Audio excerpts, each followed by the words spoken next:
Mary Tudor Biography 1516 to 1558. Mary Tudor was the first Queen Regnant of England, reigning from 1553 until her death in 1558.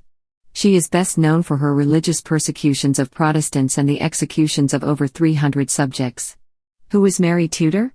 Mary Tudor was the only child of King Henry VIII and Catherine of Aragon to survive into adulthood. Mary took the throne in 1553, reigning as the first Queen Regnant of England and Ireland. Seeking to return England to the Catholic Church, she persecuted hundreds of Protestants and earned the moniker Bloody Mary. She died at St. James's Palace in London on November 17, 1558. Early life.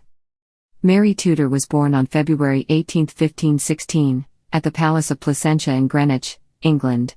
She was the only child of King Henry VIII and his first wife, Catherine of Aragon, to survive through childhood. She was baptized as a Catholic shortly after her birth. Tutored by her mother and scholars, she excelled in music and language. In 1525, Henry named her Princess of Wales and sent his daughter to live on the Welsh border, while he continuously tried to negotiate a marriage for her. Frustrated by the lack of a male heir, in 1533 Henry declared his marriage to Catherine null, claiming that because he had married his deceased brother's wife, the marriage was incestuous. He broke relations with the Catholic Church, established the Church of England, and married one of Catherine's maids of honor, Anne Boleyn. After Boleyn gave birth to Elizabeth, she feared Mary would pose a challenge to the succession to the throne and successfully pressed for an Act of Parliament to declare Mary illegitimate.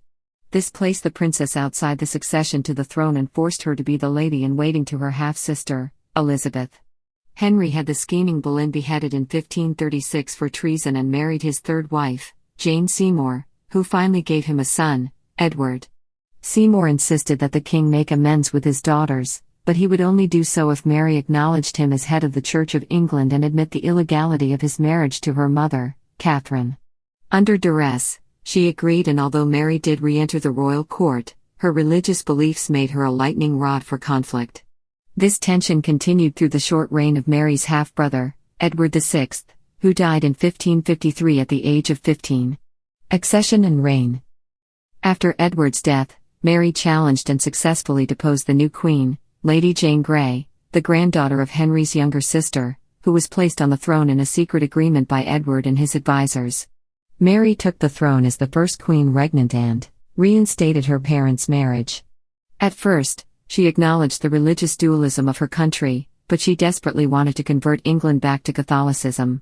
Spanish marriage and death. Mary was 37 at the time of her accession. She knew that if she remained childless, the throne would pass to her Protestant half-sister, Elizabeth. She needed a Catholic heir to avoid the reversal of her reforms. To accomplish this goal, she arranged to marry Philip II of Spain. The public response to Mary's marriage was extremely unpopular, but she pressed on repealing many of Henry VIII's religious edicts and replacing them with her own, which included a strict heresy law.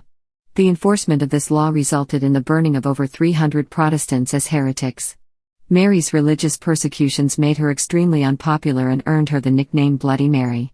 The marriage to the Spanish king produced no children, and Philip, bored with his wife, spent little time in England and provided no part of his vast New World trade network to the British crown. Meanwhile, the alliance with Spain dragged England into a military conflict with France, and cost it the area of Calais, the last toehold of England's continental possessions. Childless and grief-stricken by 1558, Mary had endured several false pregnancies and was suffering from what may have been uterine or ovarian cancer. She died at St. James's Palace in London, on November 17, 1558, and was interred at Westminster Abbey. Her half-sister succeeded her on the throne as Elizabeth I in 1559. Upon Elizabeth's death in 1603, she was buried alongside Mary.